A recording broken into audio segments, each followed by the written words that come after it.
Habang abala sa pagkuha ng tuba sa taas ng puno, may narinig si Iska na kakaibang tunog, parang kalabog sa lupa, na sinundan ng tunog na animoy.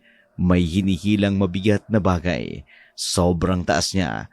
Kitang-kita niya yung buong paligid, pero wala naman siyang nakitang kahit na anong kahina-hinala. Ano yon? Napatingin siya sa ilalim ng nyug. Doon sa gitna ng mga anino, may naglalakad na isang babae. Nakasuot ito ng puting bestida. May bahid ng dugo na ikinagulat ni Iska. Sino yan?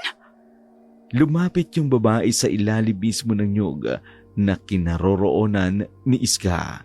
Nakaharap siya sa likuran ni Iska. Bago ito, dahan-dahang huminto sa paglalakad. Doon nagdilim ang paningin ni Iska. Hindi normal yung babae. Mula sa bewang pababa, wala na itong katawan. Yung buong bituka at lamang loob nito'y nakaladlad na sa hangin na animoy, lumulutang na lamang. Duguan siya at medyo basa. Kitang-kita ni Iska yung mga mata ng aswang at ang mga bituka nito. Mukha itong kagagalig lang sa paghahanap ng pagkain. Aswang! Nag-angat ang tingin yung aswang sa direksyon niya. At ang mukha nito'y hindi maipaliwanag. Kalahating tao, kalahating hayop. May matalim na ngipin at pulang-pula naman ang mga mata nito. Tumingin ito ng direkta kay Iska na halos nagtatago na sa mga dahon ng mga oras na yun.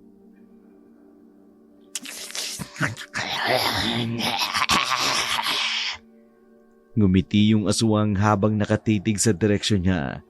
Hindi rin naiwasan ni Iska ang makaramdam ng takot, lalo na nang makita niya yung ngiting iyon. Isa yung ngiting malupit at nakatatakot. Mabango ang tugo ng anak mo. Hindi pa man sumisikat ang araw. Naganda na si Iska ng mga gamit niya. 5:00 pa lamang ng umaga pero kailangan niya ng mauna sa gawaan. 6:00 dapat nakababa na siya ng puno ng niyog para mapainom si Tutay ng gamot na inuubo.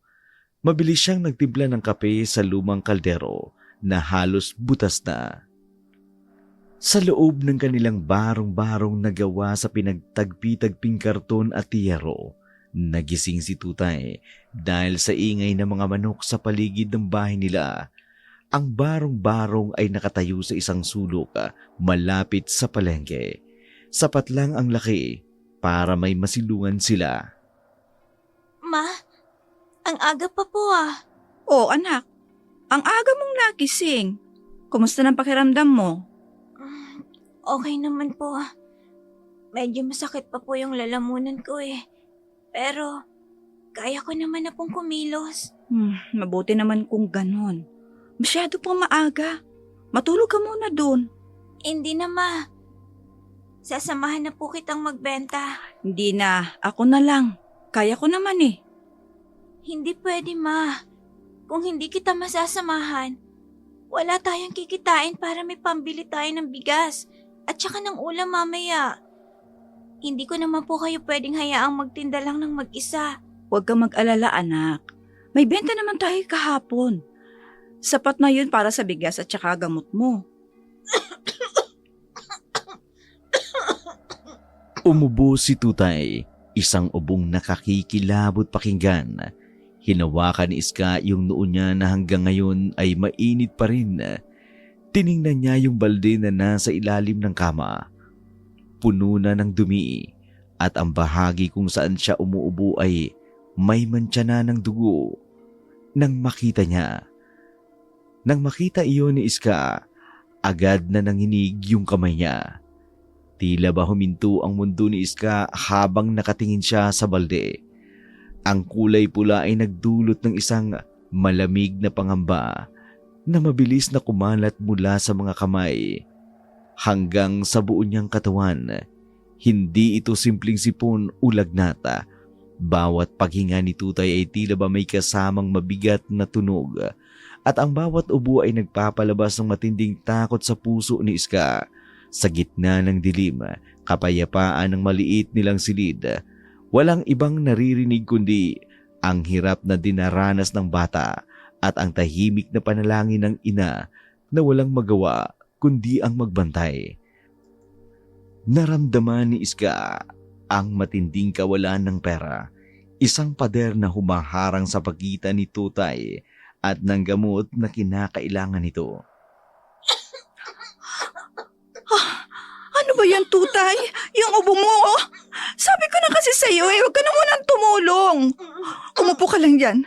Magpapainit ako ng tubig. Okay lang po, Ma. Hindi naman ako masakit. Medyo mahapdi lang. Sige na po, Ma. Pwede na ako magbenta ngayon. Hindi ka magbebenta ngayon, Tutay. Kahit na gusto mong tumulong, hindi muna. Mamaya, pupunta tayo sa ospital. Patitingnan kita. Ma, sasayangin lang natin yung pera kung pupunta pa tayo. Wala naman tayong pera, Ma. Sa lala ng ubo ko, wala namang nagbabago. Ganun pa rin. Masasayang lang yung pera natin kung pupunta tayo sa ospital. Huwag mong sabihin yan. May paraan para makahanap tayo ng pera. Basta, huwag kang mag-alala. Mabilis na kinuha ni Iska yung sundot at ang lalagyan ng tuba. Nagmamadali siyang lumabas ng barong-barong nang hindi na bumaling ng tingin sa anak. Kailangan niyang makaakyat agad ng niyog bago pa uminit yung sikat ng araw. Ang kinikita lang niya isang araw ay nasa 300 hanggang 500 piso lamang. Sapat lang sa pang-araw-araw na pagkain at sa generic na gamot ni Tutay. Ang ganitong halaga ay hindi sapat para madala niya sa ospital ang kanyang anak na may 3 linggo na yatang inuubo. Habang naglalakad siya papunta sa iilan niyang niyog na inaakyat, nakasalubong niya si Mirna, ang reyna ng mga tsismosa sa kanilang lugar. Oh, Iska! Ang aga-aga. Aakyat ka na naman. Hindi ka ba napagod? Mukhang kagigising mo lang, oh. May mga bakas ka pa ng laway sa mukha mo. Magandang umaga po. Kailangan eh. Wala lang mga ibang gagawa nito. Oo nga pala. Biyuda ka na nga pala. Ay, sana naman, yung anak mo, hindi mo na pinapatulong. Abay, dapat nag-aaral yun. At saka, kawawa naman kayo. Diyan ka na tumitira malapit sa palengke. Ang baho dyan. Mirna, yung anak ko may sakit. Hindi na talaga makakapag-aral. Tsaka huwag kayo mag-alala. Kasi kaya naman niyang tumulong na pagtitinda kahit na may sakit. Ganyan yung buhay niyo eh. Di syempre, mapipilitan yung tumulong sa'yo. Sabi ko na nga ba may sakit siya. Kaya pala, hindi ko nakikita yung batang lumalabas ng bahay niyo. Opo eh. Kasi kailangan talaga namin mag-ipon para sa gamutan niya. Ay, kahit labag sa kalooban ko, pinatigil ko muna siya sa pagpasok. Tsaka, kailangan ko po kasi mag-ipon eh. 10,000 yung kailangan ko para sa gamot niya. Kung makakahanap lang talaga ako ng trabaho, doble yung kita, patatapusin ko talaga. Aba, 10,000? Ay, saan mo naman kukunin yun? Ay, mag-iingat ka ha. Ay, baka mamaya, pati yung anak mo mawala na sa'yo. Ay, sige na. Magaling naman tutuba ka naman. Huwag ka lang magpapahuli sa mga may-ari ng nyog. Sige po, mauna na ako. Maraming salamat sa concern. Sa gitna ng pangungutya at tsismis ni Mirna, umakyat si Iska sa unang niyog niya. Wala pa man ay napagod na siya sa pag-akyat sa puno ng nyog. Habang nakaupo sa tuktok ng puno, nagsimula na siyang gumawa ng tuba. Nakita niya si Mirna nakikipag-usap sa kapitbahay nila. Tinitingnan siya ng masama mula sa puno at nagbubulong-bulungan sila. Hindi niya na lamang pinansin ang mga ito. Sa halip ay nagpatuloy na lamang siya sa ginagawa niya. Kailangan niyang maging matatag para sa anak niya na noon ay umaasa na lamang din sa kanya. Pagsapit ng hapon, nakabalik na si Iska sa barong-barong. Bitbit niya ang 2 balde ng tuba. Tutay anak? Oh, heto na. Inumin mo na tong gamot mo. Ma, ang dami. Magkano na po ba yung naipon natin? Huwag mo munang isipin yan, anak. Magpahinga ka muna. Magtitinda muna ako sa palengke. Dali-daling lumakad si Iska papunta sa palengke. Kakapainom lang niya ng gamot kay Tutay, kaya kailangan niyang magmadali. Pero dahil sa sobrang pagod, halos hindi niya na makita ng malinaw ang dinaraanan niya. Parang gusto niyang umuwi at humiga. At ang matindi pa'y napakainit ang sikat ng araw at tila lalo pang nagpapadagdag sa nararamdaman niyang hirap. Imbis na bumuti ang pakiramdam niya, lalo siyang nainis. Ang init ay animoy, nakikipagkompetensya sa init ng ulo niya. Sa gitna ng pagmamadali at init, umaasa siyang makakauwi kaagad siya ng mga gamot. Sana naman makapagbenta ako ng marami.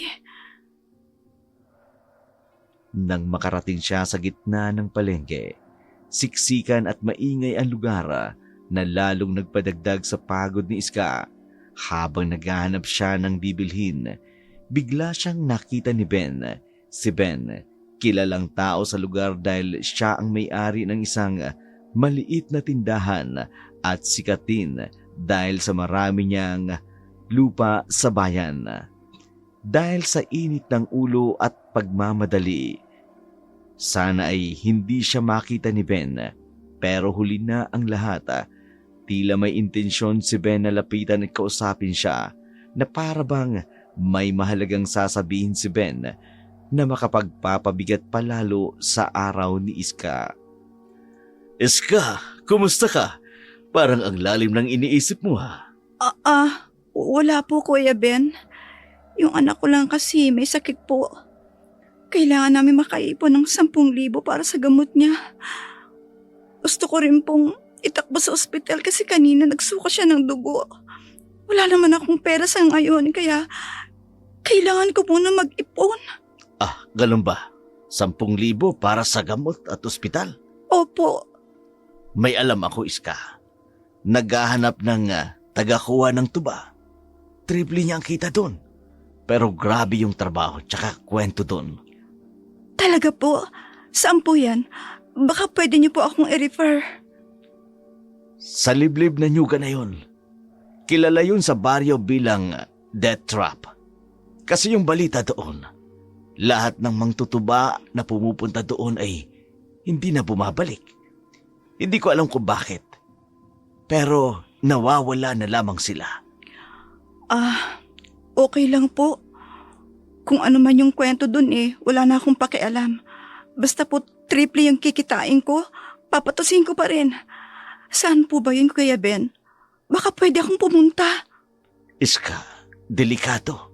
Baka pati ikaw hindi na makabalik. Baka nga may mga aswang talaga dun. Wala po sa akin yan, Kuya Ben. Mas delikado po kung mamamatay ang anak ko. Tsaka buhay po ng anak ko yung nakasalalay dito Mas kailangan ko po yung pera na kikitain ko doon. Ano po ba yung pangalan ng lugar? Tsaka saan ko siya makikita? Nyuga ng kamatayan.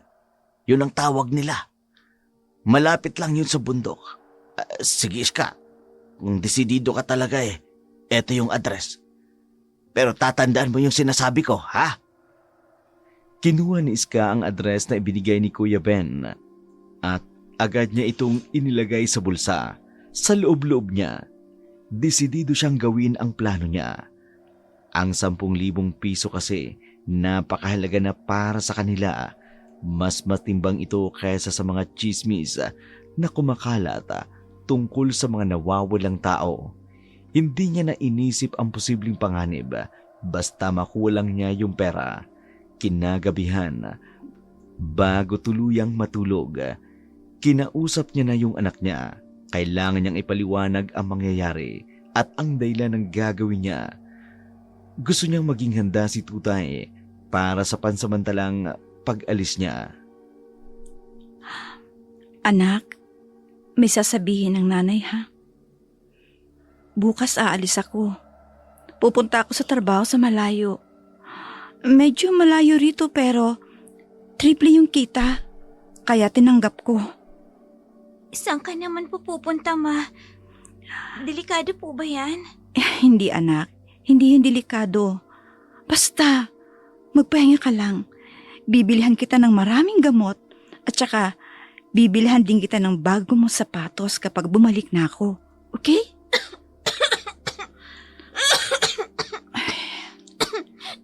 Ma, huwag ka mag-alala sa akin. Basta mag-iingat ka, ha? Oo anak, mag-iingat ako. Sige na, matulog ka na. Hinalikan ni Iska ang noo ni Tutay. Medyo mataas na yung lagnat ni Tutay noong mga oras na iyon, dahilan upang mapapikit na lamang si Iska sa pag-aalala para sa anak niya. Ang desisyon niya ay final na. Wala nang makapipigil sa kanya para kay Tutay. Handa na siyang harapin ang kahit na anumang panganib. Kung may aswang man, mas matindi yung gutom at sakit ni Tutay. Yun ang pinaka nakatatakot para kay Iska. Ang lamig ng hangin ay sumasabay sa kaba ng dibdib ni Iska. Tinitingnan niya ang natutulog na anak. Ang maliit na kumot na halos hindi na kayang takpan ng buong katawan ni Tutay. Ang liwanag ng gasera ang nagbibigay ng kakaibang anino sa dingding ng barong-barong. Kinumutan niya na maayos ang kanyang anak at mabilis siyang nag-ayos ng mga gamit niya. Kaya ko to. Para sa anak ko. Kinuha niya ang lubid, ang sundot niya at ilang piraso ng damit. Handa na siyang umalis bago sumikat yung araw. 3:00 pa lamang ng madaling araw, naglalakad na si Iska bit-bit ang mabibigat na gamit ng pagtutuba at isang maliit na bag na may konting damit at pagkain. Ang address na ibinigay ni Ben, medyo malayo. Nasa paanan ng bundok kung saan bihira na yung mga bahay at simentadong kalsada. Habang naglalakad, hindi niya maiwasang isipin yung huling tingin niya kay Tutay. Napakainit rin ng bata at yung ubo nito'y animoy nagpapabigat sa bawat hakbang niya. 10,000 piso. Yun ang mantra niya. Pagkalipas ng halos 2 oras na paglalakad, nakarating na siya sa dulo ng kalsada. Doon ay may nakita siyang isang matandang lalaki na nakaupo sa isang bato. Animoy naghihintay yata. Magandang umaga po. Kayo po ba yung inutusan ni Kuya Ben? Si Lolo Tasyong? Ikaw si Iska, yung mangtutuba. Opo, ako nga po. Nasaan po ba yung nyugan? Diyan sa likod ng mga matatandang puno ng mangga. Ang tawag sa lupa na yan ay nyugan ng kamatayan. Marami ng mangtutuba ang nagpunta dyan, tsaka hindi na nakabalik. Opo, alam ko po pero kailangan ko po talaga ang trabaho. Iha, bata ka pa. Hindi ka ba natatakot? 3 yung mga nawala dyan sa loob ng 1 taon. Walang bangkay, walang bakas. Para silang mga naging hangin lang na binura. Ganon. Lo, mas natatakot po ako sa sakit ng anak ko. Wala na po akong ibang makitang paraan. Kahit anong chismis pa yan, kakayanin ko. Sige, pero pakinggan mo ko, ha? Kung may marinig kang kakaiba, huwag kang titingin sa itaas at mag-iingat ka sa mga oras na naghihiwalay na yung araw at gabi. Ano pong ibig ninyo sabihin doon? Ibig kong sabihin, Mag-iingat ka pagsapit ng alas 6:30 hanggang alas 7 ng gabi. Yun yung mga oras kung saan may, alam mo na. Sige po. Maraming salamat po sa payo. May matutuluyan po kaya ako doon? O kaya kahit lugar na pwede kong paglagay ng gamit? Masyado po kasi akong maraming dala eh. Sa likod ng nyugan, may maliit na kubo doon. Doon ka tumuloy. Malayo sa ibang tao. Mag-isa ka nga lang doon. Okay po. Sige po, maraming salamat. Hindi kalaunan ay naglakad na si Iska papasok sa masukal na daan. Ang mga puno ng niyog ay matatangkad na tila ba hindi inaalagaan. Merong kakaibang katahimikan sa lugar. Tulad ng nyugan na madalas niyang napagkukunan ng tuba. Doon sa lugar na yun, wala siyang ibang nakikitang lumilipad sa gawi roon. Maging insekto ay wala siyang mahagilap, kaya naman hindi niya maiwasang mapaisip. Hindi kalaunan, natanaw niya na ang kubo na sinasabi ng matanda. Maliit lamang iyon at isang tao lang ang kasya sa loob. Pero kahit na ganun, malinis naman yung loob. Pagkarating niya sa kubo'y agad niyang inilatag ang mga gamit niya. Alas 8 na, kailangan niya na magsimulang magtrabaho. Umakyat siya sa unang puno. Napakabigat ng bunga at napakataba naman ng mga bulaklak ng niyog. Mukhang matagal na ngang walang pumapasok roon. Pero bakas pa rin ang mga bahagi ng puno na pinagkukunan ng tuba. Habang umakyat siya, biglang may narinig siyang boses. Hindi ito boses ng tao. Parang crack na kahoy na animoy naglalakad sa mga sanga. Sino yan?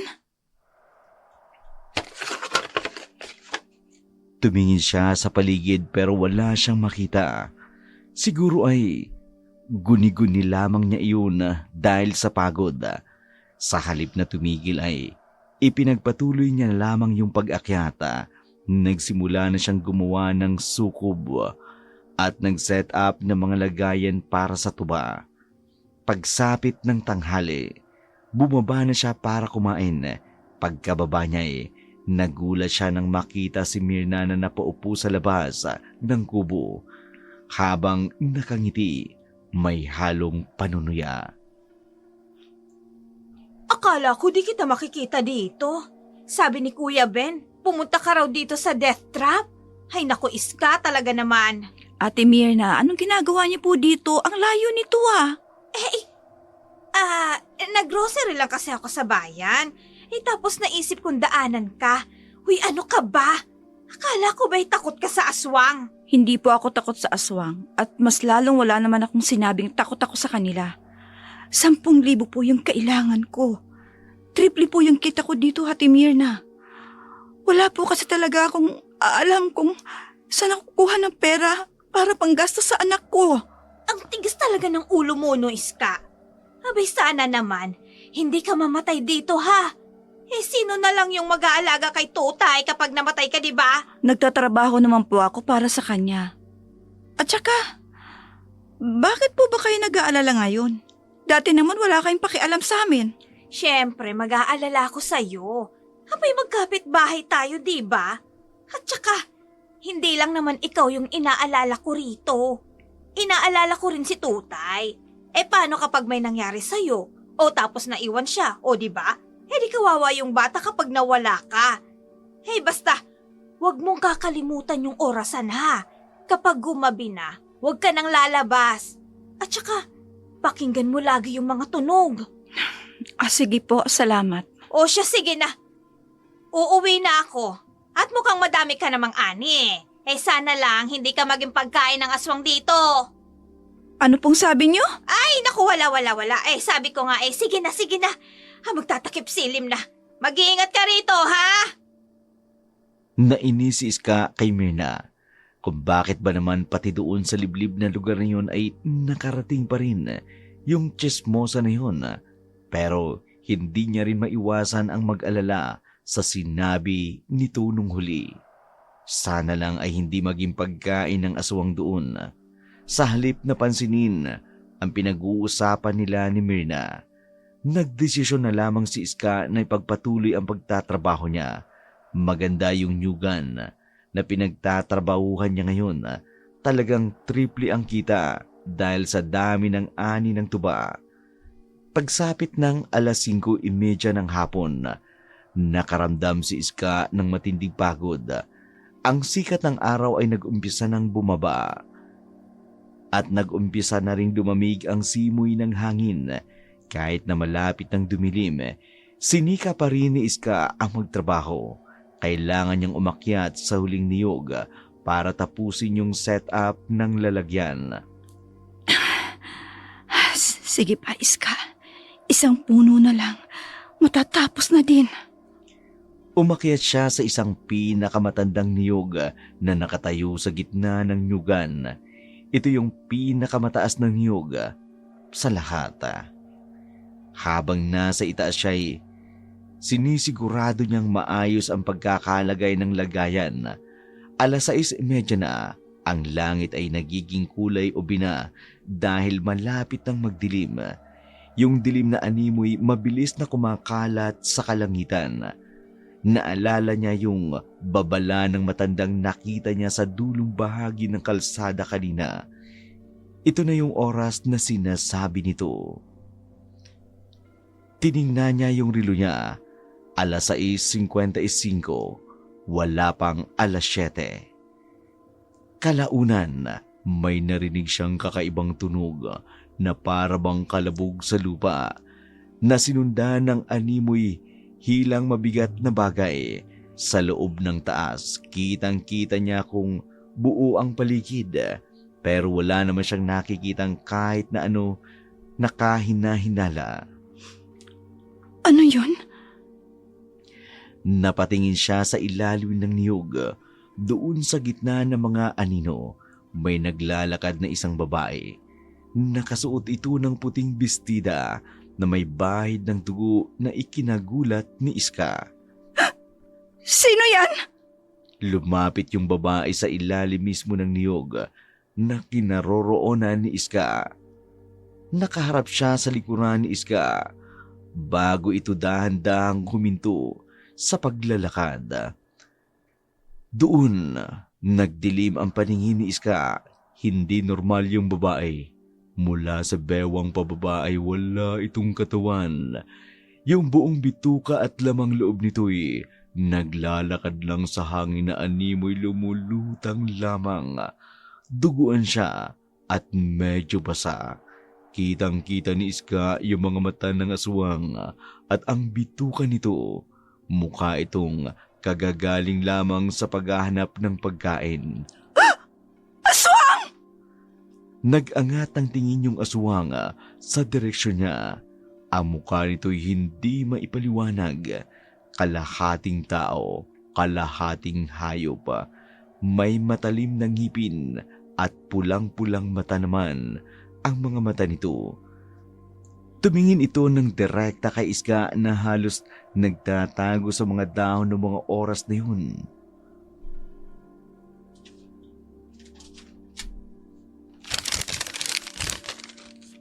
Ngumiti yung aswang habang nakatitig sa direksyon niya. Hindi rin naiwasan ni Iska na makaramdam ng takot lalo na nang makita niya yung mga ngiting iyon. Isa yung ngiting malupit at nakatatakot. Mabango ang dugo ng anak mo. Napatigil sa paghinga si Iska. Ang malamig na boses ng aswang ay umalingaw-ngaw sa tahimik na gabi. Tila ba nagmumula mismo sa isip niya ang huling sinabi nito na mabango ang dugo ng anak niya. Ang animoy tumatago sa kaibuturan ng pagkatao niya. Alam niya ang nilalang na ito. Kung ano ang sinasabi, tungkol ito kay Tutay. Nasa tuktok siya ng pinakamataas na niyog sa ibaba, direkta sa paanan ng puno. Nakangisi ang aswang at ang kalahati nitong katawan ay kasamang nakalawit sa mga lamang loob nito. Ay pumapatak ang dugo sa lupa. Hindi siya pwedeng gumalaw dahil baka malaglag siya. Mabilis na nag-isip si Iska. Kung bigla siyang bababa, alam niyang papatayin siya ng aswang.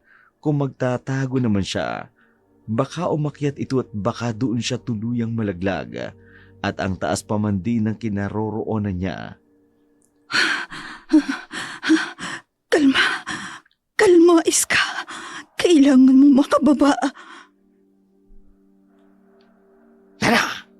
Bakit nanahimik ka dyan? Mang Tutuba! Nagtatago ka ba? Sayang, mainit-init pa naman ang hapunan ko! Hindi sumagot si Iska. Pinigilan niya yung sarili niyang umubo o gumawa ng anumang ingay. Tiningnan niya yung sundot sa kamay niya. Yun lang ang kaisa-isang matulis na bagay na meron siya. Dahan-dahan niyang sinimulan na iposisyon yung sarili niya para makababa. Yung lubid na ginamit niya ay matibay, pero yung mga kamay niya naman ay nanginginig na sa takot. Diyos ko, tulungan mo ko. Huwag kang magtago dyan. Nararamdaman ko ang kaba mo. Alam mo ba, masarap kinakain yung laman na punong-puno ng takot. Para siyang tenderloin. Alam kong pinag-iipunan mo. Yung anak mong may ubo. Sayang, hindi niya na kailangan ng 10,000 para sa lagnat at ubo niya. Kung kakainin ko na siya. Wag na wag mong idadama yung anak ko.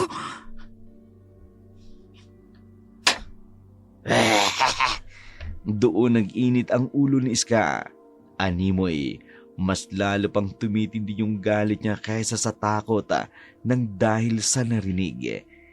Niyanig ng aswang yung puno nang marinig nito ang bulong niya. Dahil sa ginawa ng aswang, muntikan na siyang mahulog, kaya naman mabilis siyang kumapit sa lubid na hawak niya. Akala mo ba hindi ko naririnig yon? Naririnig ko yon. Nagagalit ka? Halika! Lumabas ka dyan! Ano? Ngayon ka pa nagpakita? Sige! Hindi na nagdalawang isip pa si Iska. Alam niyang ito ang tamang oras na kailangan niyang gawin, yung pinakadelikadong desisyon sa buong buhay niya. Naganda siya ng mabilis na bumaba gamit ang matibay na lubid na mahigpit niyang hawak. Kahit kinakabahan ay iningatan niyang maging maingat pababa upang hindi siya makagawa ng anumang ingay. Nang makita niyang malapit na siya sa lupa, walang alilangan siyang tumalon, pagkatapos ay mabilis siyang tumakbo. Walang hiya ka! Sige, takbo! Hindi ka na makatataka sa akin! Doon ay hinabol ng aswang si Iska dahil kalahati lang yung katawan nito. Tila lumulutang pa rin ito sa hangin. Ang mga bituka nito'y humahagupit sa mga puno habang ito ay lumilipad. Tumakbo si Iska papunta sa kubo. Alam niyang hindi niya kayang talunin ang aswang na yun, pero kailangan niyang makuha ang sandata para maprotektahan niya ang kanyang sarili. Kailangan ko yung itak! Dito ka mamamatay, Iska. Hindi mo na makikita ang anak mo. Wala kang karapatang magsalita tungkol sa anak ko! Pagkatapos ng matagal at walang sawang pagtakbo, hingal na hingal si Iska. Sa wakas, nakarating siya sa maliit at lumang kubo. Dahil sa pagmamadali at kaba, mabilis niyang binuksan ang pinto. Agad siyang pumasok at nagsimulang maghanap ng isang matalas na itak sa loob. Kailangan niya iyon para sa susunod niyang hakbang. Pero dahil sa sobrang pagmamadali at hindi pag-ingat, aksidente niyang nabitawan yung sundot. Kailangang maging mabilis dahil mauubos na yung oras niya.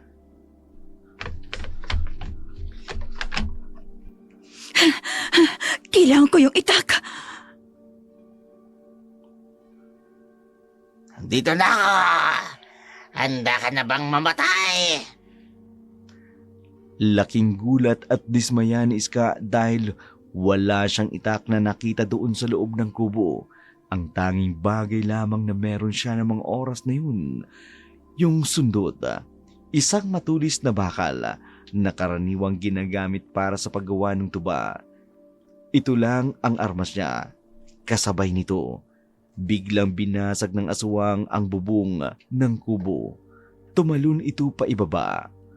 Kasama niyang nakalawit yung nakatatakot nitong lamang loob at ang nilalang ay humarap kay Iska at sa loob ng ilang segundo, nagkatitigan sila. Nakita ni Iska ang pangit na mukha nito. Wala siyang makakapitan kundi tapang niya at hawak niyang sundot. Umalis ka! Hindi ako alis! Dito. Hindi kita makakain kung aalis ako. Masarap yung amoy mo, pero mabango yung dugo ng anak mo. Biglang umatake ang aswang na walang babala gamit ang matatalim nitong kuko. Sinubukan nitong sugatan si Iska pero kahit natatakot, si Iska ay mabilis at alesto. Mabilis niyang inilaga ng unang parte ng halimaw. Napunta ang kuko sa pader ng kubo. Pagkatapos na maikling pag-iwas, doon na nagsimulang ang kanilang harapan. Ang dalawa ay nagbantayan ng galaw. Ang tanging nagbibigay lang ng kailangan ng liwanag sa loob ng madilim na kubo ay isang lumang lampara. Sa liwanag nito'y kitang-kita ni Iska ang nakatatakot na itsura ng aswang. Hindi mo ako makukuha! Makukuha kita at isasama ko pa yung anak mo! Para sa anak ko! Muling umatake yung aswang, mas mabilis at mas malakas kesa sa kanina. Pero sa pagkakataon na iyon, hindi na umilag pa si Iska. Desidido siyang tapusin yung laban. Sa halip na umatras ay sinalubong niya ang halimaw at yung mga sumunod at sunod-sunod ang pag-atake sa kanya. Sa tamang tiyempo, itinusok ni Iska yung hawak niyang sundot ng buong lakas at tinarget niya yung likod ng aswang, lalo na yung bahagi kung saan nakalawit ang bituka nito. Matagumpay na naging paglalaban nila at ang pagtusok niya. Pagkatapos ay tinangka niyang saksakin ang puso ng aswang pero hindi niya na ito nahabol.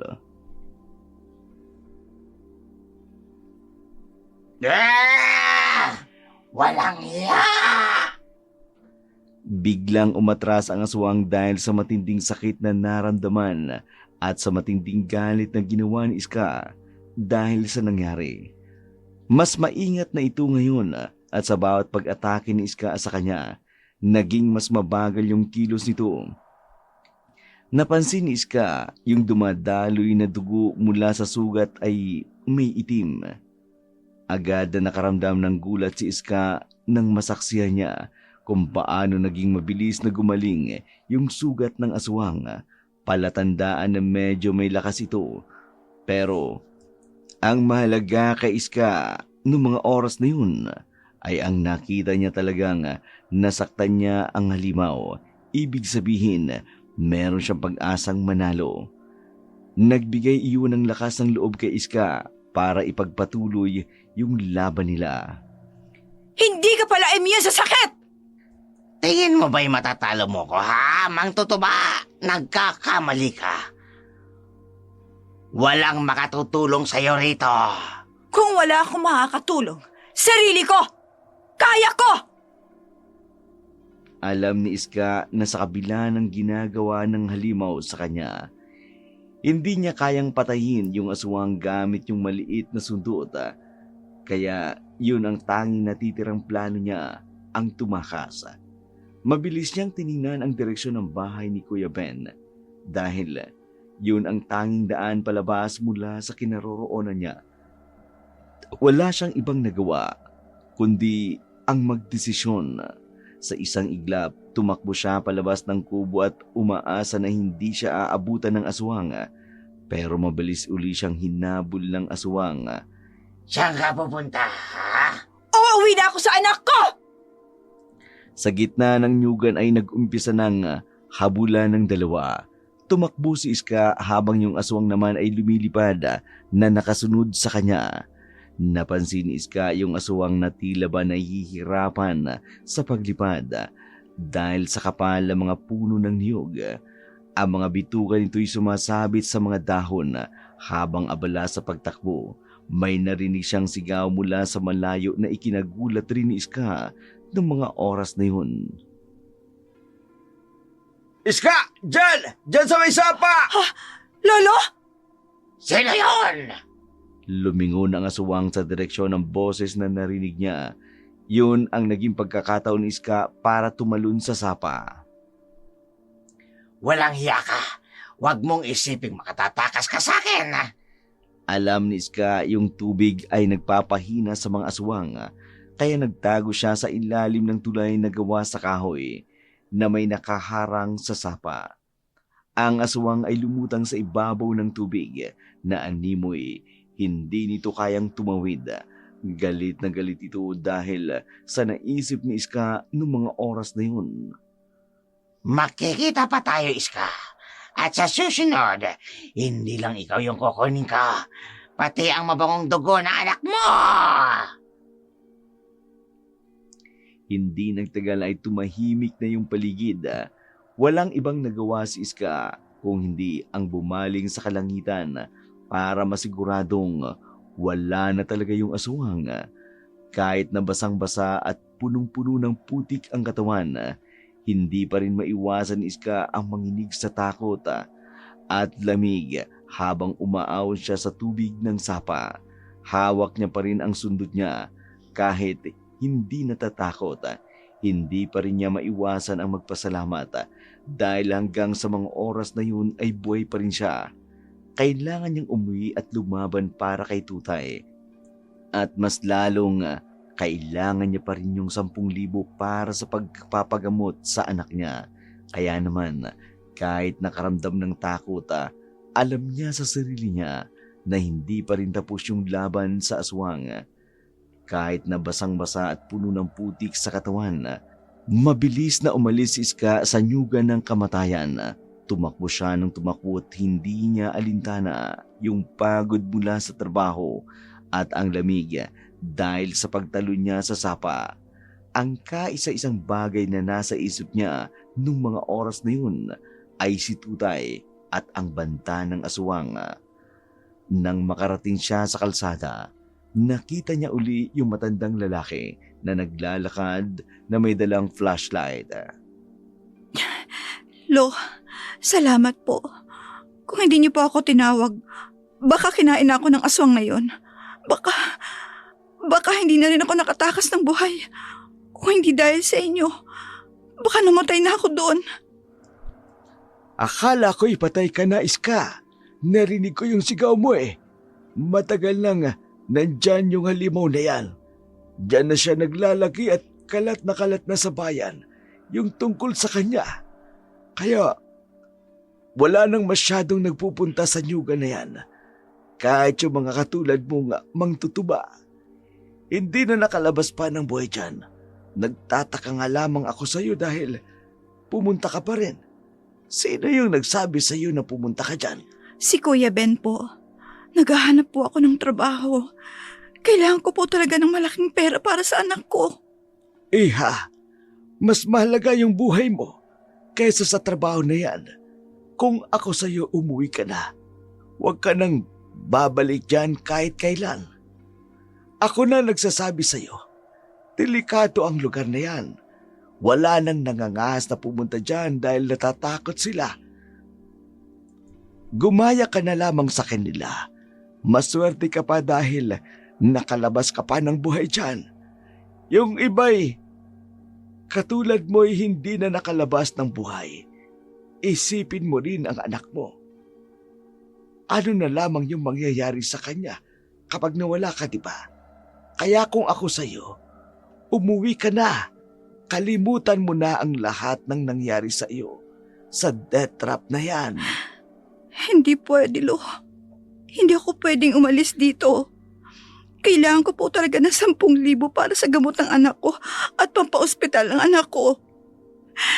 Hindi ko po kayang makita si Tutay na naghihirap. Alam niyo po ba yung sinabi ng aswang sa akin? Narinig niyo po ba yon? May balak siyang balikan ako at yung anak ko. Alam ko, kaya ka nag-aalala. Alam mo yung mga aswang, hindi lang sila kumakain ng laman. Tinitingnan din nila kung sino yung pinakamahina sa pamilya. Naramdaman niyang may mahina sa inyo. Kaya interesado siya ngayon sa inyong mag-ina. Kung ako sa'yo, umuwi ka na at huwag ka nang babalik dito. Isipin mo ang kaligtasan mo at ang kaligtasan ng anak mo. Kailangan ka ng anak mo. Pero, paano na po ako? Wala na akong iba mahanap na trabaho na triple ang kita. Pag-isipan mo yung tungkol dyan kapag maayos ka na. Sa ngayon, magpahinga ka muna. Eto, sumakay ka na sa tricycle. Ihahatid na kita kahit hanggang palengke lang. Habang nasa biyahe, hindi mapakali si Iska. Hawak niya na mahigpit yung sundot at ang pinangsaksak niya sa aswang kanina. Lolo, may paraan pa ba para mapatay yung aswang? Ang aswang, Iska, hindi yan basta-basta napapatay. Hindi mo sila mapapatay sa isang saksakan lang. Kung may balak kang patayin siya, kailangan mo ng anting-anting. O kaya, basagin mo yun lahat ng mga gamit niya. Pero mahirap yan. Tsaka mahirap makita yung puso niya. Yung puso niya? Saan ko po yun makikita? Sa iba. Sa liblib na lugar. Kaya wag mo lang isipin. Umuwi ka na sa inyo. Pag-isipan mong maigi yung sinasabi ko sa iyo. Doon ay tila nakaramdam ng kung ano si Iska sa puso niya. 12:00 na iyon ng gabi ng mga sandaling makarating si Iska sa barong-barong. Tahimik lang ang barong-barong, kaya naman bahagya siyang nakaramdam ng kaba.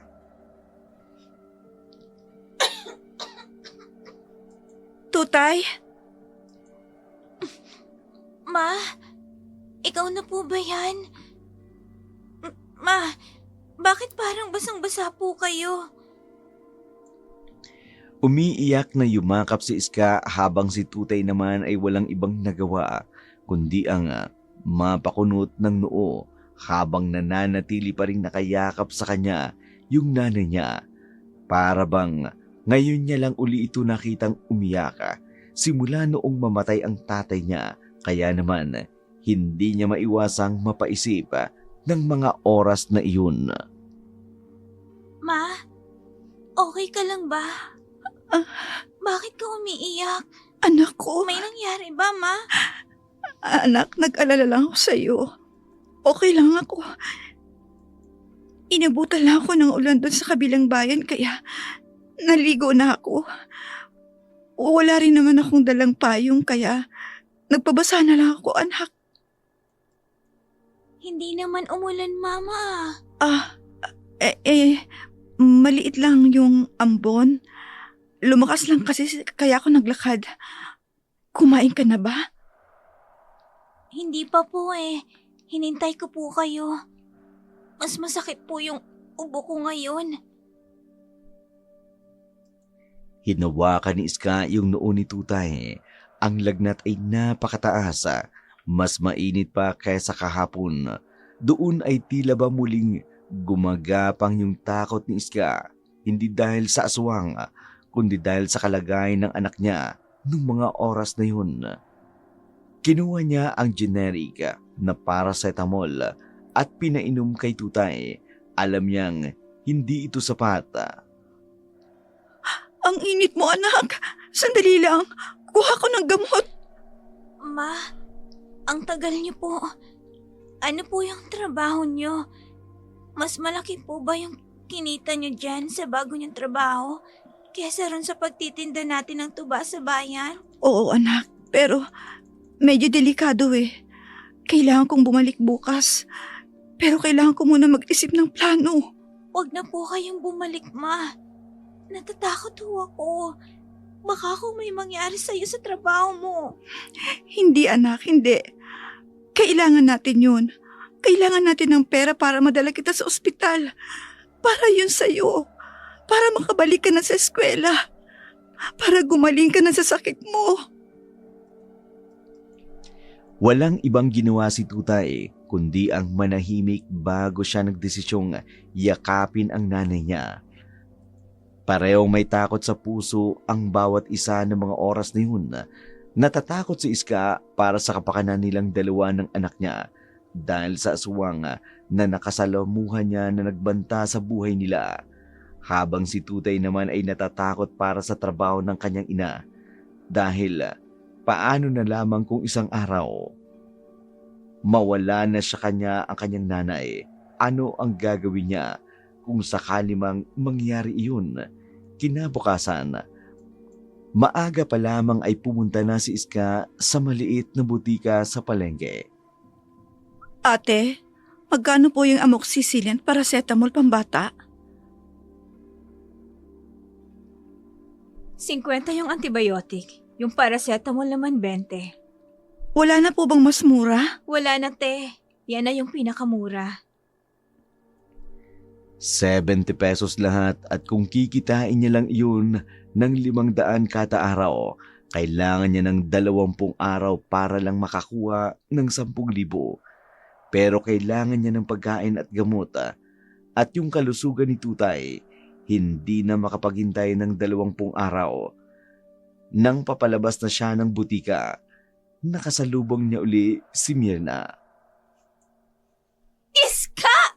Ay, boy, buhay ka pa pala. Akala ko naging chicharon ka na doon. Mirna, parang awang mo na. Huwag muna ngayon, nagmamadali ako. Bakit? Ano bang nangyari din sa mukha mo? Parang nakakita ka ng multo ah. Namumutla ka eh. Nakakita ako ng aswang doon, Mirna. Sa nyugan ng kamatayan. Ay, sus Mariosep, talaga? Ay, nakita mo yung babaeng naglalakad na walang katawan? Oo. Kaya kailangan kong mag-isip kung babalik pa ba ako doon. Ay, nako Iska. Pwede ka namang bumalik doon kung gugustuhin mo. Tsaka kung kailangan mo talaga ng pera. Pero, makinig ka muna sa akin. Kung gusto mo talagang bumalik, kailangan mo ng panlaban sa kanya para di kanya maggalaw. Kailangan mo magbaon ng asin at saka ng bawang. Asin at bawang? Oo, yung asin, ibudbud mo sa paligid ng kubo. Yung bawang naman, ikalat mo lang sa niyugan. Galing yan sa lola ko, ha? Sige, salamat. Bumalik na si Iska nang mabilis sa barong-barong nila. Ang puso niya ay puno ng kaba at takot, pero mas nangingibabaw ang pag-aalala para sa anak. Nang makarating na siya, agad niyang tiningnan si Tutay. Ang nakita niya ay lalong nagpasikip sa dibdib niya. Ang bata ay halos hindi makahinga. Sa mahinang liwanag ay kitang-kita yung paghihirap ng anak niya na mas lalong nagpapasikip sa dibdib niya. Anak, kailangan na nating pumunta sa ospital. Kailangan talaga natin ng 10,000. Anak! Huwag na po, Ma. Mahal po yung gastusin. Tsaka di natin kayang kumita ng ganun kalaki, Ma. Hindi, anak, hindi. Magtatrabaho ko. Umupo si Iska sa isang sulok at doon niya naisip ang nangyari. Medyo agresibo yung aswang pero hindi siya nasaktan nang tinusok niya iyon ng sundot. Hindi kalaunan ay pumasok sa isip niya. Nung nakita niya ang aswang na nahihirapan sa tubig, tiningnan niya yung mga gamit niya at meron siyang sundot at meron siyang lubid. Bawang at asin. Kailangan kong bumalik. Pero hindi ako pupunta doon nang hindi nagpaplano. Kailangan niyang balikan yung nyugan ng kamatayan, hindi lang para mag-ani ng tuba, kundi para patayin yung aswang at yung antanging paraan para maging ligtas siya, para makakuha siya ng 10,000 para kay Tutay na kailangan niyang harapin yung halimaw. Hindi kalaunan, nagsimula ng maganda si Iska. Bumili siya ng 1 kilo ng asin, 1 tali ng bawang, bit-bit niya rin ang 1 tabo ng holy water na kinuha niya pa rin sa simbahan. Tutay, aalis muna ako, anak. Babalik ako. Ipagdasal mo ko. Ma, please, wag na po. Huwag kang mag-alala, anak. Hindi ako magpapatalo. Ikaw yung lakas ko. Niyakap ni Iska si Tutay na mahigpit na tila ito na yung huli. Pagkatapos niya magpaalam sa anak ay umalis na rin siya. Puno siya ng determinasyon at galit. Galit na kailangan niyang gawin para ipaglaban ang anak niya at ang kaligtasan din ni Tutay noong mga oras na yun. Bago pa man sumikat ang araw, muli na namang naglakbay si Iska papunta sa nyugan ng kamatayan. At bit-bit niya na ngayon ay hindi lang yung mga gamit niya sa pagkuha ng tuba, kundi pati na rin yung mga pangontra niya laban sa aswang, ang asin, ang bawang at ang banal na tubig. Kalaunan, nakarating na siya sa nyugan nang sumikat na yung araw. Ang lugar ay tahimik, masyadong tahimik. Pakiramdam ni Iskay pinanunood siya ng aswang kahit wala naman talagang tao roon. Nagmamadali si Iska na gawin ang depensa niya. Kinuha niya yung asin at sinimulang ibudbud sa paligid ng maliit na kubo na para bang gumawa siya ng isang circle at proteksyon. Diyos ko, tulungan niyo po ako. Ginagawa ko to para sa proteksyon ng anak ko. Pagkatapos ay kinuha niya yung tali ng bawang. Bawat cluster ng bawang, isinabit niya sa bawat haligi ng kubo at sa bawat bintana. Ang amoy ng bawang ay medyo matapang, kaya naman nasigurado ni Iska na hindi siya magagawang lapitan ng aswang sa amoy pa lamang nito. Sigurado ako kung hindi mo gusto ang amoy nito. Halimaw ka. Hindi ako magpapatalo sa'yo. Ikaw ang aalis at hindi ako. Panghuli niyang kinuha ay ang banal na tubig at binasbasan niya yung lubid na gamit niya sa pag-akyat, pati na rin yung sundot niya. Pagpatak ng 6:00 ng umaga, kailangan niya na magsimulang umakyat. Ang plano niya ay simple lamang, magtatrabaho ng mabilis hanggang bago pa pumatak yung 6:00 ng gabi. Mag-aanin at hanggat kaya niyang magtago sa loob ng kubo kapag dumating na yung aswang. Umakyat siya sa unang puno. Sa pagkakataong iyon ay hindi lang siya nag-ani. Tiningnan niya rin ang bawat dulo ng niyog at ang bawat anino. Habang nasa itaas ay nakita niya yung mga baka sa bubong ng kubo, ang mga butas na gawa ng aswang. Nandyan ka na nga. Pero hindi na ako matatakot sa'yo. Mabilis na kumilos si Iska. Sa halip ay umubos ng oras ay nagdesisyon na lamang siyang mag-ani ng maraming tuba. Subalit, sobrang dami ng inani niyang tuba. Sa loob lamang ng 5 oras, nakagawa siya ng katumbas na 3 araw. Nakita niya sa dating nyugan. Medyo tirik na yung sikat ng araw nang magpasya si Iska na bumaba para kumain. pagkababa niya, nagulat siya dahil may nakita siyang pagkain sa mesa, bigas at daing na isda. May tao ba rito? Sino ka? Lumabas ka! Walang sumagot sa tanong niya, kaya naman nag-ingat siya ng pagkilos. Na makahanap ng tiyempoy, mabilis niyang kinuha ang sundot. Biglang may lumabas na tao mula sa likod ng malaking ugat ng puno. Si Tasyong. Ako ito, Iska. Huwag ka mag-alala. Pinadala kita ng pagkain. Sigurado akong gutom na gutom ka na. Lo, salamat po. Pero bakit po kayo nandito? Delikado. Alam ko. Pero hindi ko kayang iwanan ka mag-isa rito. Kaya nagtago ako. Tiningnan kita at nakita kong binubudbud mo yung asin at bawang. Tama yan. Magaling ang ginawa mo. Sana po gumana, Lo. Hindi ko alam kung paano ko siya mapapatay. Hindi ko nakita yung puso niya. Ang mga aswang ay hindi pare-pareho. Kung yung aswang na yan ay manananggal, ang puso niya ay nasa ilalim ng pinag-iwanan niya ng katawan niya. Pero kung tikba lang o ibang uri ay nasa iba. Wala siyang bintilo. Lumilipad siya eh. Sigurado ako, manananggal siya. Kung manananggal yan, posible yung kalahati ng katawan niya.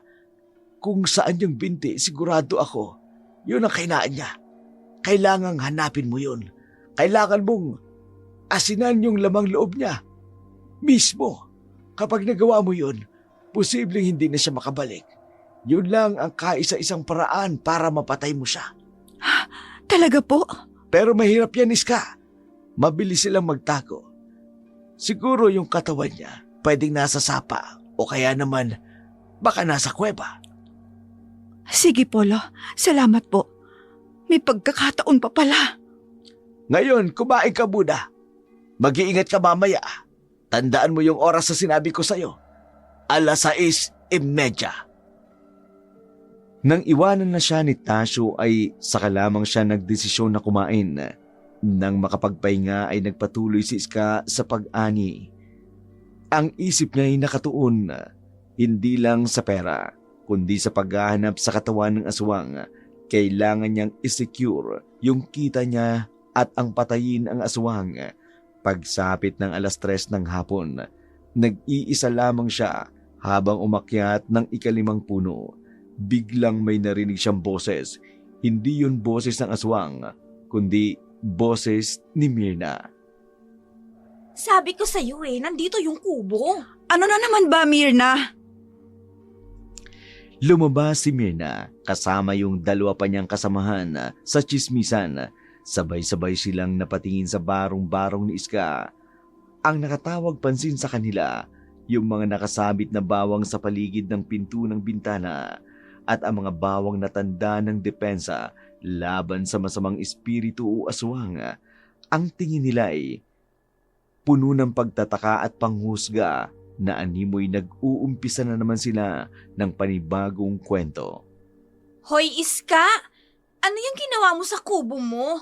Ang daming bawang! Amoy Myrna, adobo! ano ba kayo? Huwag niyo akong istorbohin, nagkatrabaho ako. Bakit? Nagtatago ka ba sa aswang? Akala ko ba matapang ka? Oo nga, parang may mali sa ginagawa mo. Bakit ka naglalagay ng asin dyan sa paligid? Para po hindi makapasok yung aswang. Pero hindi naman ganyan kadami. Ang dami mo namang ginastos para lang sa asin at bawang. Hindi mo malang ipambili ng gamot si Tutay. Walang-wala po akong pera. Kaya nga ako nagtatrabaho dito Umalis po kayo. Delikado dito. Ano ka ba? Hahanapin ko yung katawan ng aswang Yun yung kwento. At kapag nahanap mo yun, sigat ka na. Huwag kayong pumasok. Baka manganib kayo. Manganib! Ay, walang panganib, hoy. Wala namang aswang dito Ay, Iska, kwento lang yan. Teka, ano yun? Sinong naglagay ng bawang dito? Aswang! Sabi ko na sa inyo umalis na kayo. At sino yung mga bisita mo? Ayos Hindi lang isa. Tatlong magiging hapunan ko ngayon. Mabilis na bumaba si Iska mula sa puno. Alam niya na naging epektibo yung mga pangontra, na noon ay kailangan niyang protektahan yung mga walang kwentang tsismosa na yun. Pero huli na ang lahat, lumapag na yung aswang sa gitna ng circle na proteksyon ni Iska. Tumakas na kayo, Myrna! Akala mo, matatalo mo ko sa asin at bawang lang? Mga luma ng kwento yan, Iska. Hindi! Hindi ako magpapatalo sa'yo! Hindi nasunog o nasaktan yung aswang, para bang hindi malang epektibo yung asin kapag nilapag ito ng direkta. Nag-umpisa ng habulin ng aswang sina Myrna. Sa takot ay tumakbo sila at naghiwa-hiwalay. Kailangan ni Iska na lumabas ng kubo at harapin ang aswang. Ngayon, yung pagkakataon niya habang ang atensyon ng aswang ay nasa mga tsismosa. Visit ka, Iska! Hindi mo kami sinabihan! Manahimik ka! Umingay ang buong nyugan dahil sa sigawan ng tatlong babae na ngayon ay patuloy pa rin sa pagsigaw at sa pagtakbo para mailigtas yung buhay nila. Ang sigawan ni Myrna at kasama niya ay nagbigay ng direksyon kay Iska. Ang aswang na ngayon ay galit na galit dahil sa bawang ay abala na ngayon sa paghabol sa mga babae. Sigaw ng malakas na pagaspas ng dahon ng niyog ang maririnig. Wala kayong takas sa akin! Kayong magiging hapunan ko! Tumakbo si Myrna pero dahil sobrang taba at sa edad niya, nadapa siya. Dahil sa nangyari, mabilis niyang nakuha yung atensyon ng aswang dahilan upang siya naman ang habulin nito.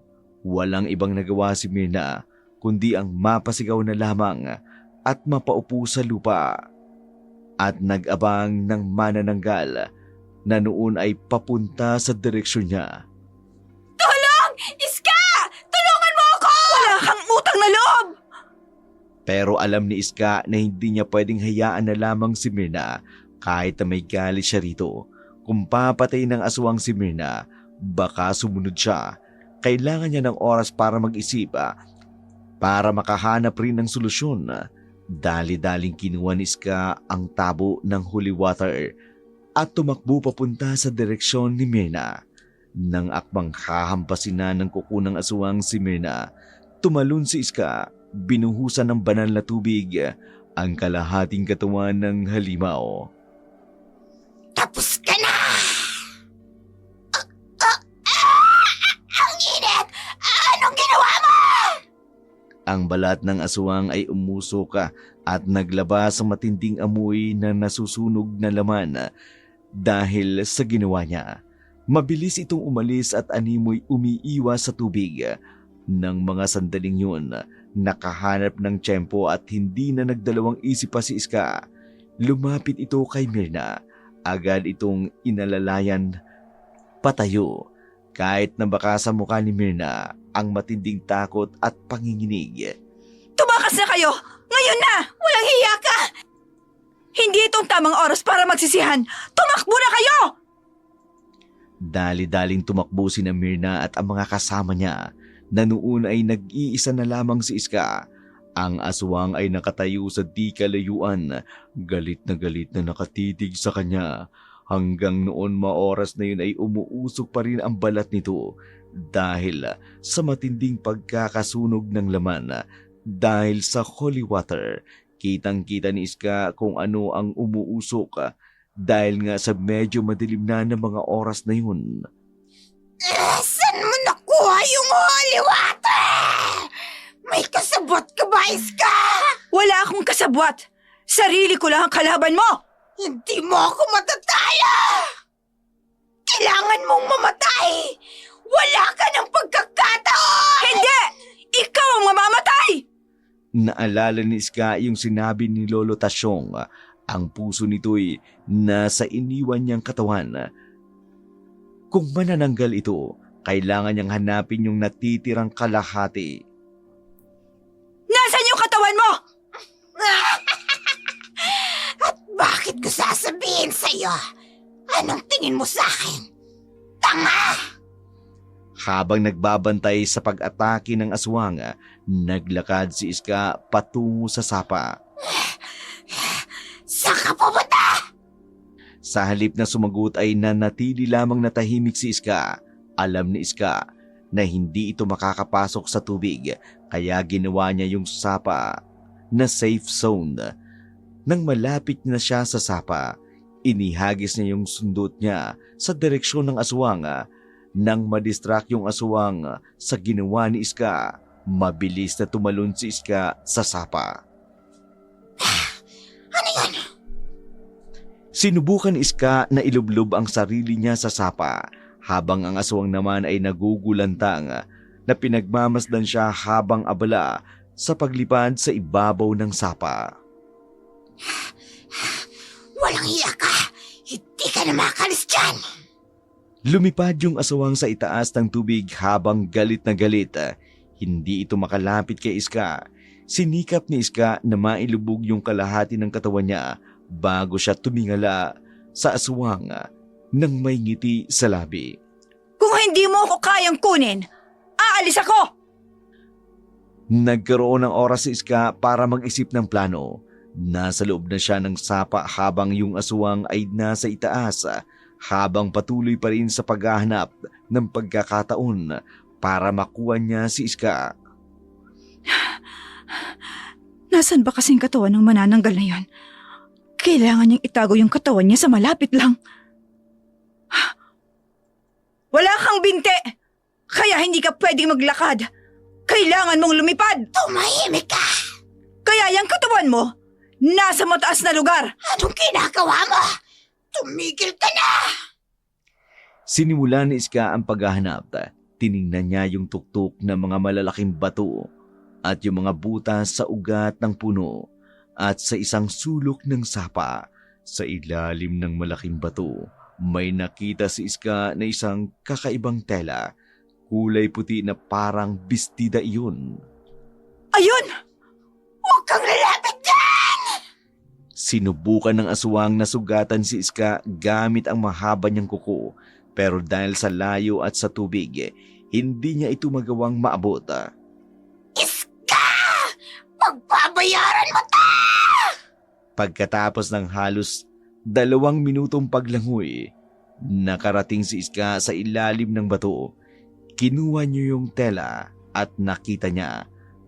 Doon ay nakita niya yung kalahati ng katawan ng aswang mula sa bewang pababa. Nakabalot ito sa isang puting damit. Ang hiwa ay basa pa at medyo kulay itim. Magpaalam ka na sa katawan mo! Ibalik mo yan! Ibalik mo yung katawan ko! Hindi! Hindi ka mananalo! Huwag, Iska! Huwag mong gawin yan! Sa halip na makinig, itinusok ni Iska ang sundot sa hiwa ng katawan. Pagkatapos ay ibinudbud niya yung asin sa hiwa nito. Ang katawan ng aswang ay nag-umpisang umusok at unti-unti nang natutunaw. Sa itaas, ang lumilipad na kalahati ng aswang ay sumisigaw dahil sa pinaghalong galit at sakit sa ginawa ni Iska sa kalahating katawan niya. Pinagmasdan ni Iska yung unti-unting pagkasunog ng aswang, maging ang paggalaw ng mga bituka nito sa natitirang katawan. Patuloy pa rin ang paggalaw habang umaapoy. Hindi! Hindi mo ko pwedeng patayin! Papatayin ko yung anak mo! Wala kang karapatang magsalita tungkol sa anak ko! Mamamatay ka! Ang aswang ay nag-umpisa ng mag-iba ng anyo. Ang kalahati ng katawan nito ay lumiliit at nagiging abo. Iska! Hindi pa tayo tapos! Sa huling hininga nito'y unti-unting nawala ang aswang. Tanging abo na lamang ang natira sa hangin. Kalaunan ay muling bumalik yung katahimikan sa nyugan. Ang tanging mga kuliglig lamang sa gabi ang nag-iingay. Walang ibang nagawa si Iska kundi ang huminga ng malalim. Nanalo siya nanalo siya sa aswang. Naiwan si Iska na basang-basa, nakaupo sa sapa habang unti-unting bumabalik ang katahimikan sa nyugan. Hindi pa rin niya mapaniwalaang napatay niya na ang aswang. Ang takot ay napalitan ng matinding pagod at labis na kaligayahan para kay Iska. Tapos na. Tapos na ang bangungot. Naging maingat si Iska. Hindi kalaunan ay lumabas na sa sapa. Kinuha niya yung sundot niya na naiwan. Nagkalat yung mga gamit niya sa paligid at yung kubo naman ay sirang-sira, pero sa wakas ay ligtas na siya. Kailangan niyang magmadali. Kailangan niya mag-ani at makakuha ng pera. 3 araw na siyang nagtatrabaho at dahil triple na ang kita sa nyugan, sapat na iyon. Mabilis siyang bumalik sa mga nyug. Sa tulong ng liwanag ng araw ay nagsimula ng sumikat. Tinapos niya na ang pag-aani at inihanda na ang lahat ng tuba niya para dalhin pa uwi. Habang nag-aani, may narinig siyang mga yabag. Agad siyang naganda pero nakita niya si Lolo Tasyong. Iska! Buhay ka! Narinig ko yung sigawan kagabi. Anong nangyari? Lo, napatay ko na po. Napatay ko na yung aswang. Ha? Talaga? Paano mong nagawa yun, Iha? Sinunod ko po yung payo nyo. Nahanap ko po yung katawan niya sa ilalim ng bato sa sapa. Linagyan ko po ng asin at saka sinundot. Wala na po. Grabe. Hindi talaga ako makapaniwala. Ikaw lang yung nakagawa niyan sa loob ng maraming taon. Napakalakas mong babae. Salamat po, Lo. Pero kailangan ko na pong umalis. Kailangan ko nang dalhin yung mga inani ko. Kailangan ko na ng pera. Sige, Iska. Ako nang bahala sa pag-aayos ng kubo. Huwag kang mag-alala. Tapos na ang lahat. Pagkatapos ay mabilis na binitbit ni Iska ang lahat ng inani niya. Sobrang dami ng tuba na naipon niya, higit pa sa kanya. Tinulungan na lamang siya ni Lolo Tasyong na ilabas ang mga ito sa nyugan nang makarating sila sa kalsada. Iniabot ni Lolo Tasyong kay Iska ang isang sobre. Iska, pinabibigay sa iyo ito. Para raw sa iyo yan. Ito yung bayad sa 3 araw mong pagtatrabaho. Dahil napatay mo yung aswang, may bonus ka pa. Kinuha ni Iska ang sobre. Pagbukas niya nagulat siya sa nakita. Naglalaman ito ng makapal na tag-1,000 bills. Binilang niya ito. Agad siyang napanganga sa sobrang tuwa. Lo, 15,000 ito! Tama lamang yan. 5,000 kada araw. At 5,000 yung bonus mo. Salamat, Iska. Ngayon ligtas na yung nyugan. Makababalik na yung mga mangtutuba. Maraming salamat po, Lolo. Hindi ko po alam kung paano ako magpapasalamat sa inyo. Sa wakas, may pampagamot na ako kay Tutay. Huwag kang magpasalamat sa akin. Sa tapang mo, doon ka magpasalamat. Sa Diyos na nagbigay sa iyo ng tapang. Ngayon umuwi ka na. Dalhin mo ang anak mo sa ospital. Mabilis na tumango si Iska kay Tasyong bago siya sumakay ng tricycle. Wala siyang pakialam sa pagod o sa itsura niya. Na punong-puno ng putik at basa, may dugo pa ng aswang. Ang importante para sa kanya maitakbo agad si Tutay sa ospital at mapagaling ito. Hindi rin nagtagal. Nakarating na siya sa kanilang barong-barong. Gising si Tutay at halos hindi makabangon. Ang lagnat nito'y napakataas dahilan upang mag-alala siya. Halos mapaiyak siyang lumapit sa anak upang hagkan ito. Tutay! Tutay, anak ko! Ito na ako! Nandito ng nanay! Ma, akala ko hindi na kami babalik. Hindi yan, anak. Hindi ako mawawala sa'yo. Eto na oh. May pera na tayo. May pampagamot ka na, anak. Ipinakita ni Iska kay Tutay ang pera na ikinabilog naman ng mga mata nito. Talagang pa. Oo. Kaya magpalit ka na ng damit mo, anak. O kaya ako na. Pupunta agad tayo sa ospital. Mabilis na inayos ni Iska si Tutay. Bitbit niya ito at nagmamadaling pumunta sa ospital. Habang naglalakad ay nakasalubong niya uli si Mirna. Hoy! Iska! Saan ka naman pupunta? Bakit ganyan ang itsura mo? At saka, nasaan na yung dalawa kong kasama? Pumunta na kayo sa bahay niyo, Mirna. Huwag niyo na akong istorbohin. At yung mga kasama mo, hindi ko alam. Anong hindi mo alam? Eh baka kinain na sila ng aswang ah. Hindi ka man lang nagpasalamat sa akin? Dahil kung hindi dahil sa akin, hindi ka makakakuha ng pera para dyan kay Tutay. Hindi ikaw ang nagbigay ng pera sa akin. Kaya manahimik ka. Hindi na hinintay ni Iska ang sagot ni Mirna. Sa halip ay dumiretso na lamang siya sa ospital. Sa emergency room ng ospital, mabilis na inasikaso si Tutay. Tiningnan ng doktor ang lagnat at ubo ng bata. Matindi yung ubo ng anak mo. Kailangan natin siyang i-confine. Kailangan natin ng kumpletong blood test at chest x-ray. Yung mga gamot, bibilin mo pa sa labas. Sige po, Dok. Magkano po kaya ang kailangan? Sa tingin ko aabot tayo ng 8,000 piso. Hanggang 10,000 para sa lahat. Okay po, Dok. May pera po ako. Iniabot ni Iska ang pera sa kahera. At ang pag-aalinlangan sa puso niya ay napalitan ng kapayapaan. Hindi kalaunan, nagsimula na yung gamutan ni Tutay. Ang mga gamot ay binili ni Tutay ay nakuha niya sa IV drip. Sa wakas, unti-unti nang bumubuti ang lagnat nito. Ma, salamat po. Huwag kang magpapasalamat sa akin, anak. Ito yung obligasyon ko bilang mama mo. Basta gumaling ka na, ha? Para makauwi na tayo. 1 linggo pa ang lumipas. Si Tutay ay nasa ospital pa rin. Pero malaki na yung ipinagbago niya.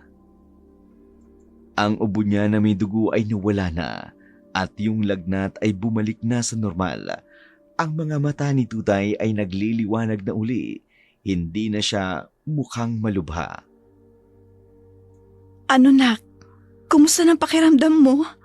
Ma, ang sarap ng tulog ko. Ang lamig dito, Ma.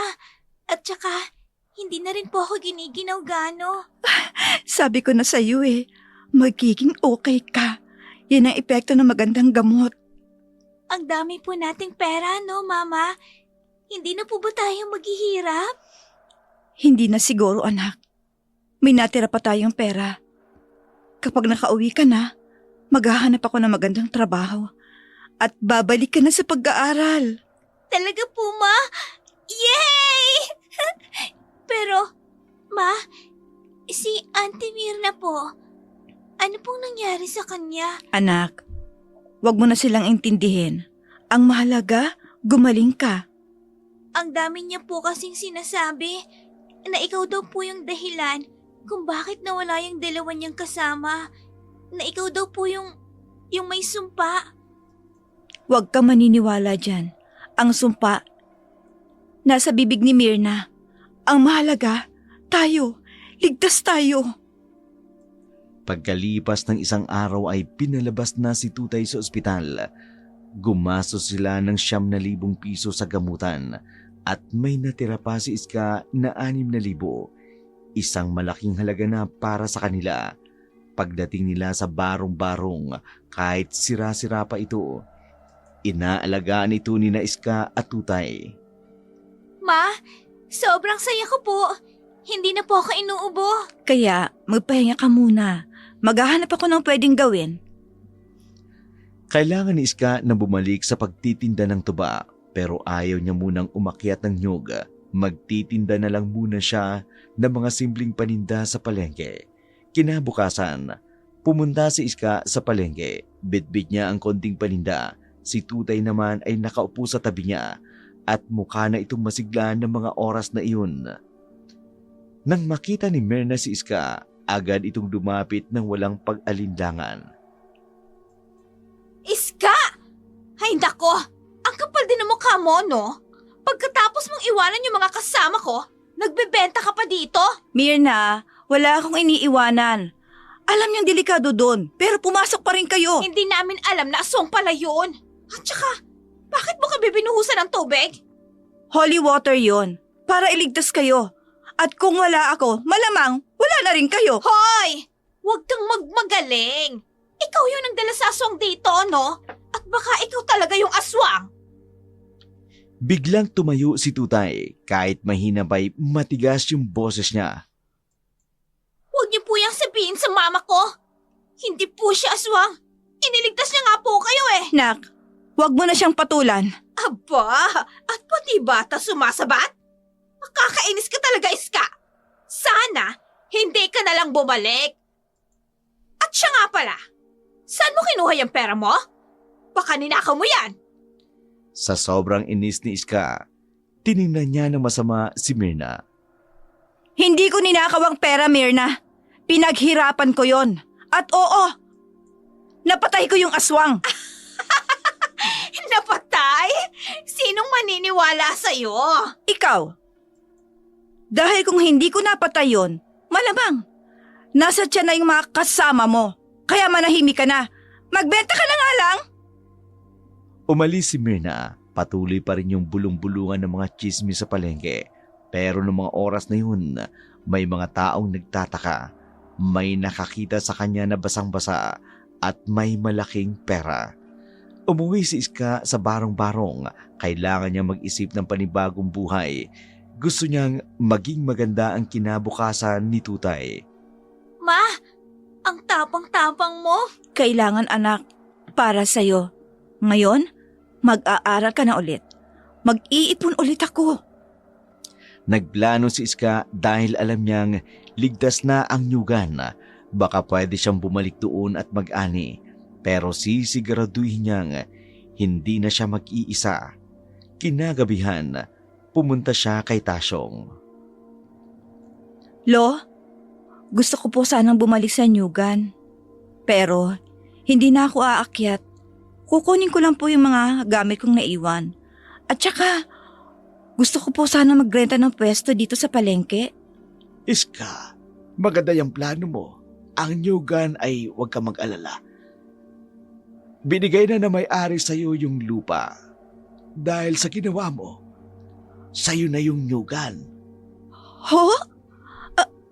Sa akin na? Ay hindi, joke lang. Oo, salamat sa'yo.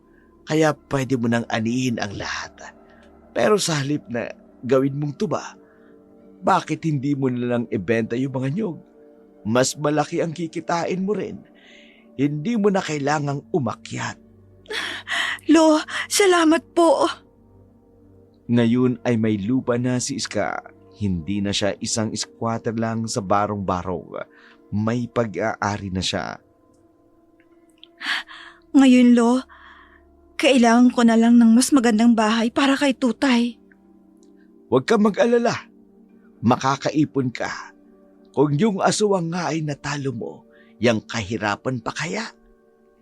Sa loob ng sumunod na 2 araw, nagbago ang lahat sa buhay ni na Iska at Tutay.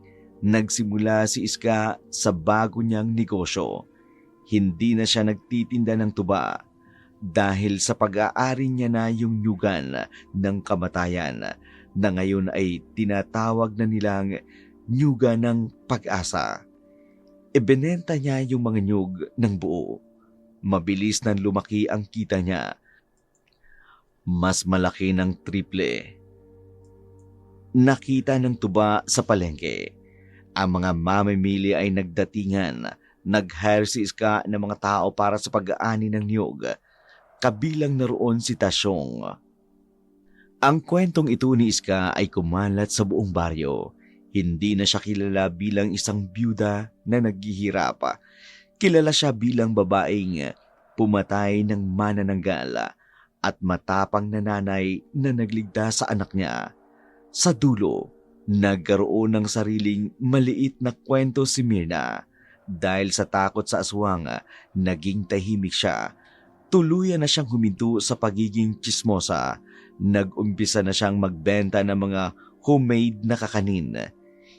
Isang gabi, bago matulog, tiningnan ni Iska yung picture ni Tutay na nakaprame sa bago at maliwalas nilang bahay. 10,000 lang yung kailangan ko noon. Pero binigyan ako ng Diyos ng higit pa. Dahil 10,000 yon, napatay ko ang aswang. Si Iska at Tutay namuhay ng masaya at ligtas, tahimik. Ang dating barong-barong ay napalitan ng isang magandang bahay. Ang dating lagnat at ubo ay napalitan ng sigla at kaligayahan nilang magnanay.